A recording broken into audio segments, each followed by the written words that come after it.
Okay, excuse me. Okay, welcome everyone. I think it's a good time to start this lightning talk session. Well done to everyone coming for the final day of AMOS. It's been a long program, and we're excited to kickstart the final conclusion to AMOS. So I'm Matt Page. I'm a senior research fellow in the School of Public Health and Preventive Medicine at Monash University. And I'd just like to start by acknowledging the traditional owners and custodians of the lands on which I speak, the Wurundjeri people of the Kulin Nations, and I pay my respect to elders past, present, and emerging. And in this session, we have four fantastic speakers who will talk about a range of different topics. And essentially, they've got 5 minutes to present their work. And what we'll do is we'll have each presenter present their work, and then we'll have hopefully 10 minutes at the end for any questions. But please feel free to enter any questions you might have in the chat. And with that, I will start by introducing Yasounori Park, who is looking at tracking the influence of problematic preclinical research papers cited by literature reviews. All right, I'll just share my screen if that's all right. All right, can you see that? Yes. Yeah. Okay, all right, let's get into it. Yes, thanks for the introduction. So I'll speak on the idea of tracking the influence of problematic preclinical research papers cited by literature reviews. So reviews are obviously fantastic. They gather a lot of original research, contextualize them, point out any particular innovations in a given field, and then disseminate those conclusions out to the broader field literature. And that's obviously fantastic for anyone who just can't keep up with the constant output of literature, like clinicians. The slight issue, though, is that not all original research is always reliable. Retractions and corrections exist for a reason. Our team in particular, we've come across several papers with similar titles that study an almost seemingly randomly selected range of genes across an equally broad range of cancers, several of which have been retracted or corrected because of the discovery of unreliable data or unreliable methods. In the context of unreliable methods, a common example we come across is a case of misidentified sequences. So I'm showing here an example where the author has claimed to have studied one gene and has used specific reagents, but checking those reagents actually verifies that they're studying completely different unrelated genes. So the author's just studying the wrong thing in this context. And possibly a little bit more famous is a case of image reuse, which relates to unreliable data. So I'm showing here an example where a puppy user has demonstrated an author who claimed to have done 2 different experiments, has actually just done the same experiment, or just done one experiment, sorry, and reused the same results twice. And this itself has led to a correction. And the reason why any of this even matters is because the data almost always forms the basis for your conclusions. So then if your data is unreliable, it does bring into question how reliable are your conclusions, which then made us actually question, could reviews, obviously unintentionally, pick up unreliable forms of research and unintentionally disseminate such conclusions out to the broader field of literature? To determine whether or not this does happen, we started off with a very small cohort of just 12 reviews. All of these reviews focused upon cancer, 11 of these focused upon microRNAs, and these all published between 2013 to 2019. And have collectively been cited a little bit over 1,800 times. We then went ahead and screened every single reference that these 12 reviews cited. So screening just involved the process of checking if they had any misidentified sequences, or if they'd been flagged on PubPeer for any image integrity concerns. Within these 12 reviews, we found that 91 articles actually had an error associated with them. 62 of these had incorrect sequences. There was a bit of an overlap where 3 papers had both incorrect sequence and image concern on PubPeer. And we also noted one instance where a paper was retracted because of a compromised peer review. On that topic though, we also noted that several other papers, or the majority of them I should say, have yet to be corrected or retracted. We then went ahead and used the tool scite to check the citation context for our reviews to see how they've been used in the broader field of literature. And one of the reasons why we're particularly interested in that was because our 91 papers, in addition to being highly cited, ended up being referenced across 66 claims in these reviews. I just want to show an example of one citation context, or one claim, I should say, sorry, where because of 2 papers with problems, or with errors inside of them, a review ended up reaching the conclusion that microRNA 21 is associated with acquired resistance to EGFR TKI. Checking the citation context revealed to us that 2 articles had actually ended up citing this one review specifically for this review claim that was based only on problematic data, showing a possible dissemination of unreliable conclusions. As a bit of a side project, we noted that several of our papers, about approximately 20 of them, had over 200 Google Scholar citations. So it's all to see how they end up in anywhere any particularly impactful, such as clinical trials or patents. So when looking at clinical trial publications, we found that 5 publications ended up citing 6 of our papers. What was mildly interesting was that one of the clinical trial publications ended up referencing a problematic paper to support their own data. But what was a little bit more interesting to me personally was that 12 of our highly cited papers ended up being referenced by 134 unique patent IDs. Well, given how patents work, they kind of condensed into like 78 patent families. And several of these patents actually did end up referencing problematic papers to support their own specific claims. So just like to summarize before I go over time, we started off with 12 reviews, screening their references gave us 91 papers with errors in them. Some of these highly cited 91 papers ended up in 5 clinical trial publications and 134 patent IDs. And because of these reviews citing problematic papers, it unintentionally disseminated conclusions out to 2 articles that ended up citing a claim based only on questionable data. So I'd like to end by saying a sincere word of thank you to Professor Jennifer Byrne, Associate Professor Cyril Larbe, Associate Professor Guillaume Cabernac, and all of the Part B commenters who, without their help, I obviously never would have found any cases of image integrity issues. Spectacular job, just under 5 minutes, well done. Thanks so much. So if anyone has any questions, you can start typing them in the chat, but we'll move on to the next speaker. So I'd like to now introduce Celine Heinl, who is going to present to us on animalstudyregistry.org, speeding up scientific progress with pre-registration of animal research.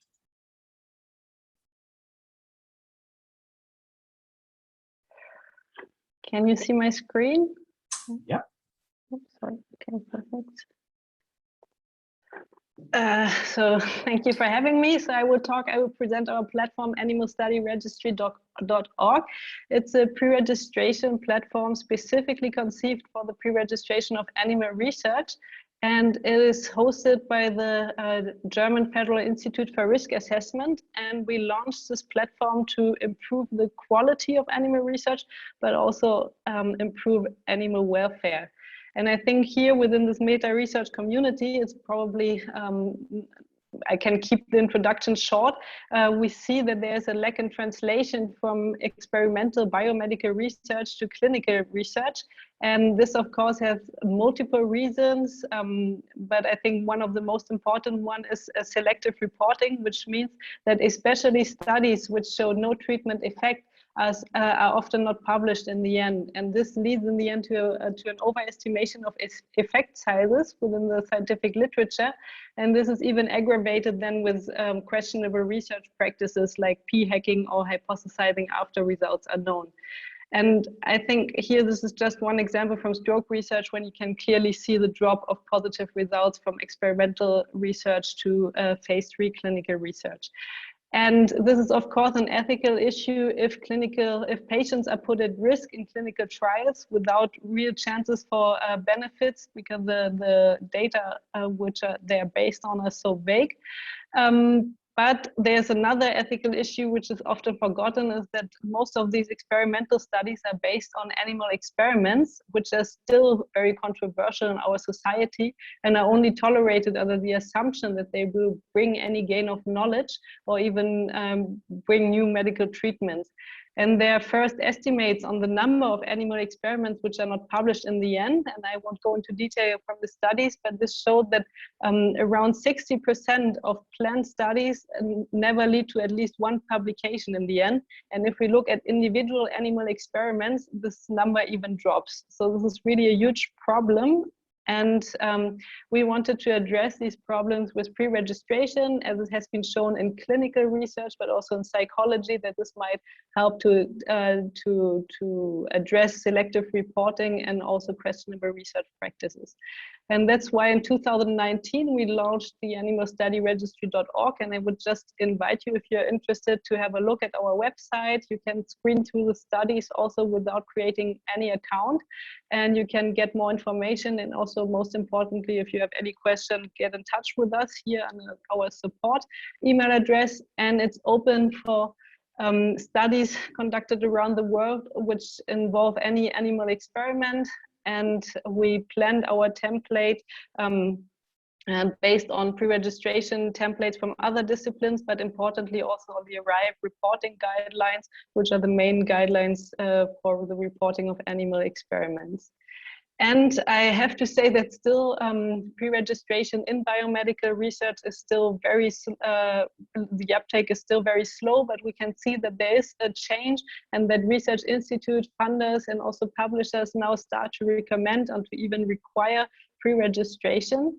And that is why we thought with other platforms which are also already actively encouraging the pre-registration of animal research, which is currently the OSF, the Open Science Framework, which you might know since it's known across all disciplines, but also another platform specific for animal research, which is preclinicaltrials.eu.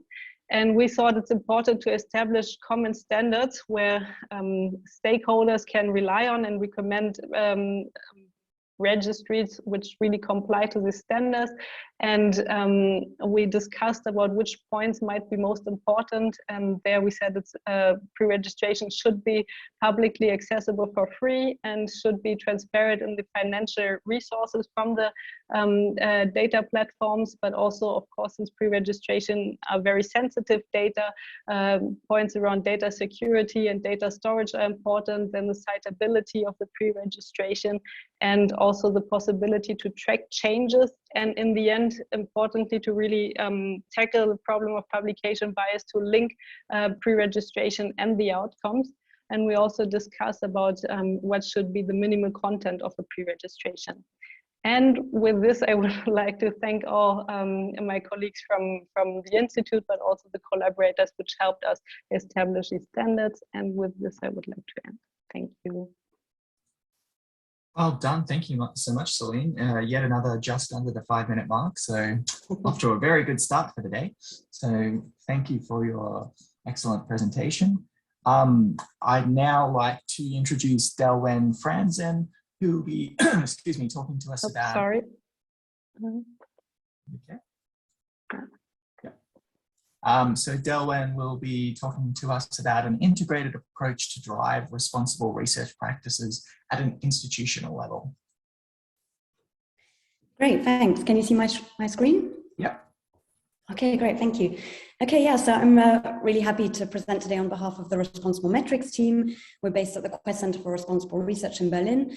And so I'm going to tell you about our integrated approach to drive responsible research practices at an institutional level, and more specifically in the context of university medical centers in Germany. So as we know, research assessment is still very much based on traditional metrics that can drive researchers to focus on quantity instead of quality, and that can really entrench problematic research practices. So there's increasing recognition of the need for change, and several initiatives have also highlighted the role of institutions in this process. And we're taking an integrated approach to drive responsible research practices that increase transparency, or at the very least, make it easier to evaluate the quality of the research. So our integrated approach spans all the way from status quo analysis to applied intervention and evaluation, and we're also engaging with stakeholders throughout the process. So we started with status quo analysis, and that has two components. So in a first step, we were interested in trying to find out more about which practices UMCs currently incentivize or even require. So we had a look at policies for career promotion and websites of core facilities, and then checked for mentions of traditional evaluation metrics, so that's something like number of publications, but also responsible research practices, such as, for example, whether you pre-register a study. And overall, we concluded from this that institutional policies include little concrete focus on incentivizing responsible research practices. So in the second step of the status quo analysis, we then identified a few responsible research practices and then assessed how prevalent they are at UMCs. And so to do this, we drew on several data sources. So for example, we had a previously generated cohort of interventional trials conducted at German UMCs and their earliest results publications. But we also drew on some really nice existing resources. Some of you might be familiar with the EU Trials Tracker developed by Nick DeVito and colleagues. And then finally, we also developed some new automated approaches ourselves. And so we think that presenting baseline assessments such as these in an accessible and interactive way is really key to supporting improvement. So we presented our results in a proof of principle dashboard and then solicited international stakeholder feedback on our dashboard approach. So stakeholders included UMC leadership and support staff, but also funders and experts in the responsible conduct of research.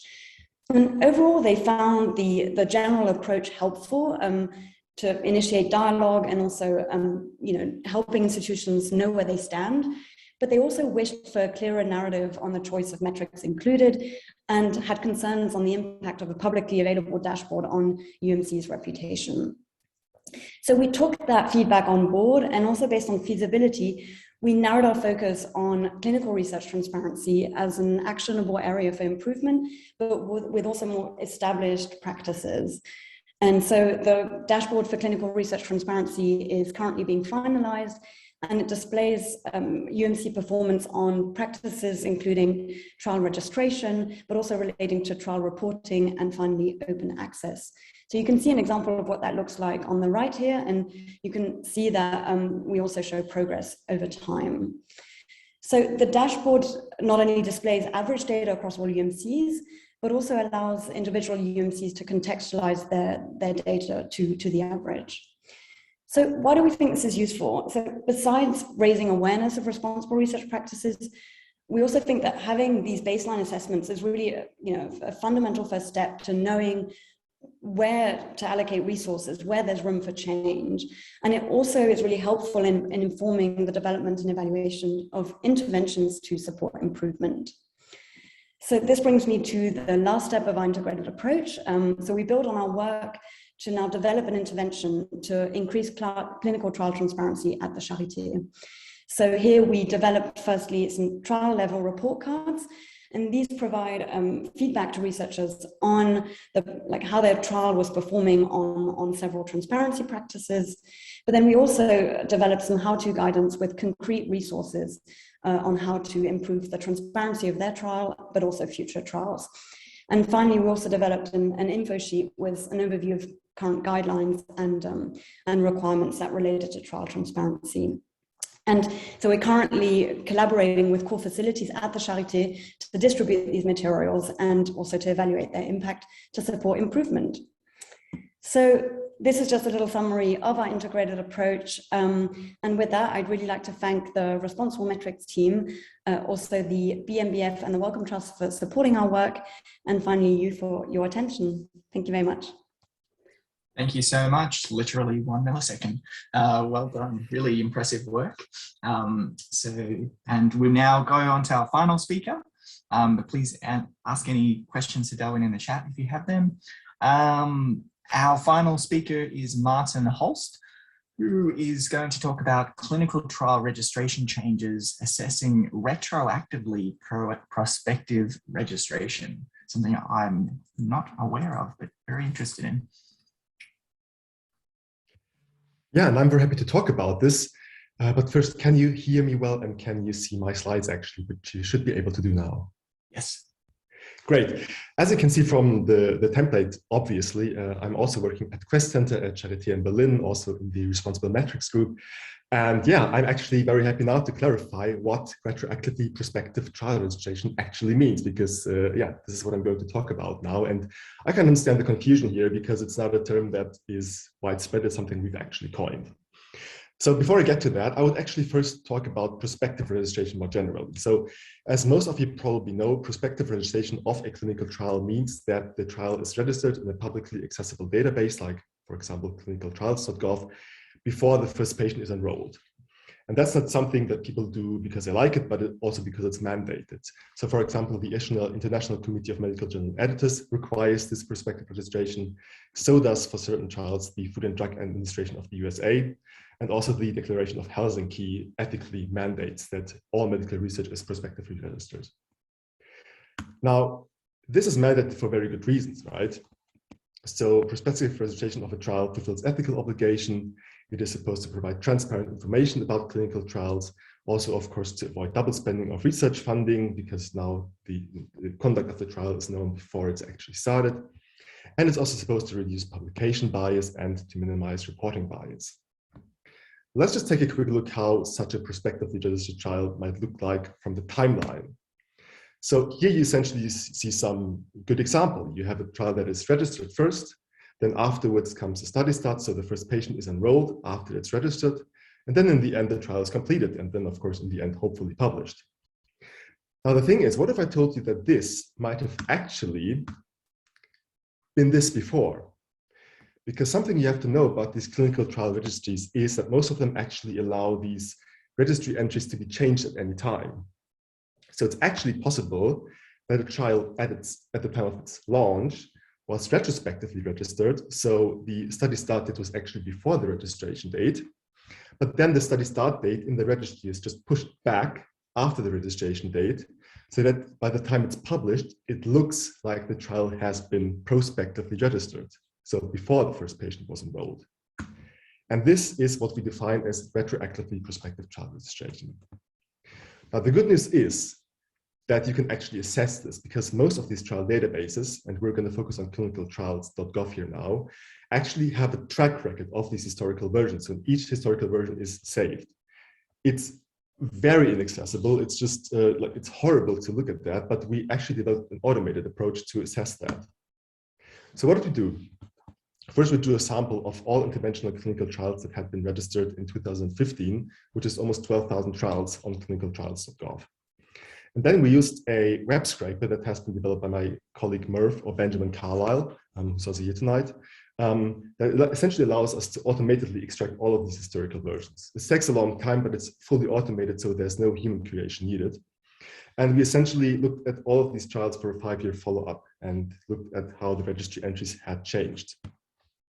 Now, what we found was that in our sample of 11,910 trials, at 5 years, about like 64% of them, so it's about 2/3, had been retrospectively registered, which is, unfortunately still a majority.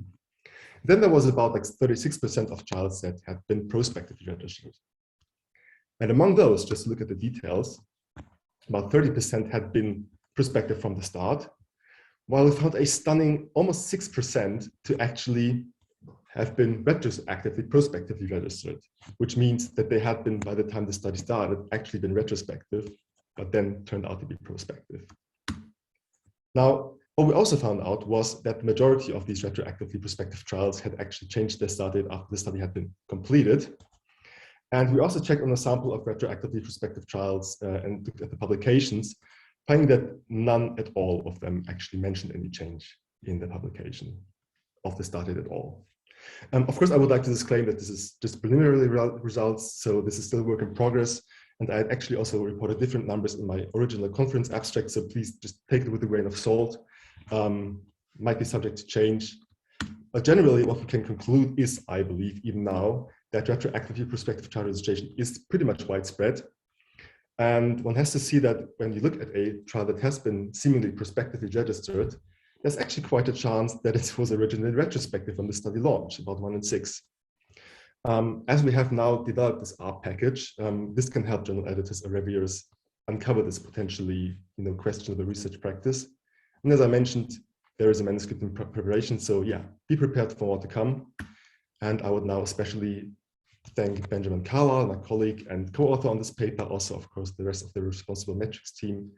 And very much also you for being here tonight and for listening. Thanks. Thanks so much, Martin. Fascinating. I've never considered that people would do that and could do that. I agree though that, yeah, clinicaltrials.gov is very cumbersome looking at the historical versions. So we've got about 6 minutes for some questions. So I'll go back to the chat and start with the first one from Dan Hamilton. which was to Yasounori. Have you followed up with the journals with regard to the uncorrected or unretracted problematic papers? And if so, what have the responses been like? Yeah. So these, at least the 91 papers we specifically looked at in this talk, no, not yet. I mean, we finished the analysis just like last week. So I think the plan is we'll just see if we want to do more. And then when we decide on a final number, we'll just go and report them collectively. That being said, though, back in July, we did put out a preprint where we screened 2 journals and a couple other cohorts. And in total, we reached like 712 papers that had errors in them. Since then, we've only had 1 correction come out. The 2 journals that we specifically looked at haven't actually been very active. So it doesn't really seem like there's a whole lot going on. And maybe just as one final thing, I'll post a quick DOI in the chat. So this is a paper published by my boss, Professor Jennifer Byrne, at the start of the year, where she kind of discusses this kind of topic of biomedical journal responses responding to papers with errors in them, how different they are. Yeah. Great, thanks for sharing. And Jennifer Byrne has herself asked a question to Martin. That's a very interesting finding. Did the retroactively prospective trials have anything in common, i.e. fields, countries of origin? Thanks, this is a very good question actually. So we have started to look at this a bit, and at least for field I can say that there are not much differences actually. It all looks very much alike. Something I can share is that what we saw was that, for example, cancer trials actually seem to do a little better than other fields. So we found more of a rate of prospective registration. There are less retrospective registration and also less of this retroactively prospective registration. We haven't looked at countries of origin yet. This is actually something we might consider. So thanks for bringing this up. And yeah, we'll look into that definitely. Right. There's also some questions coming in the chat, and I encourage the speakers to address them too if we can't get to them. But one question I had for Delwen that I wanted to ask was, so just this dashboard you've created, just for clarification, is it pretty much just aggregating across the whole institution, or does it allow, like the public dashboard, does it actually allow, is it sort of like a name and shame style service as well, where individuals can be identified for not necessarily reporting the trial or things like that? And do you have any thoughts about sort of those more individual level dashboards, which some people advocate? Yeah, so the current version of the dashboard doesn't show any data at the level of individual researchers. So it's really focused on UMCs in the context of Germany. So it does present the data in several ways at the moment, because we think those can be like have their own use. So firstly, like I said, the average data across all UMCs, and then the second way is really like individual UMCs data contextualized to the average, and then also the data of UMCs kind of like side by side. And I think all of those are different, like useful for different reasons. I mean, for example, it's really helpful, I think, in identifying, like promoting knowledge exchange as well, and just like success stories. But I'm aware of some dashboards that do this on the individual researcher level. We haven't considered doing this. I think we're really trying to stick on the level of institutions and kind of support their efforts to support the adoption of responsible research practices. Yeah. Okay. And I'll just ask one final question, which could be answered by Celine or Martin, which is posed by David. What's the last non-problematic moment to register either a trial or an animal study in your view? At what stage should that be done, or should no longer be done?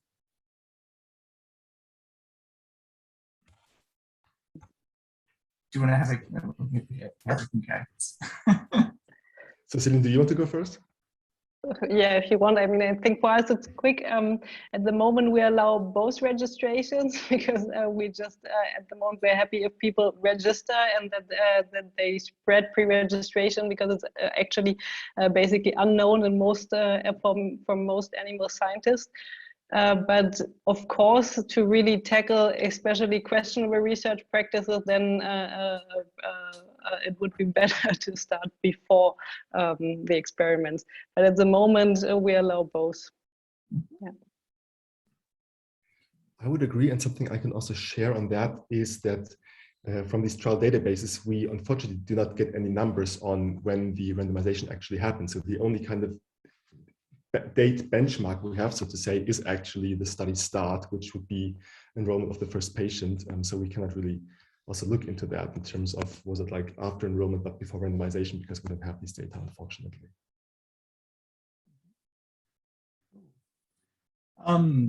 All right. Well, thanks everyone for a great session. We've now hit the hour. So I would like everyone to congratulate all of the fantastic speakers for their wonderful presentations, and please get in touch with them to follow up for further questions you might have.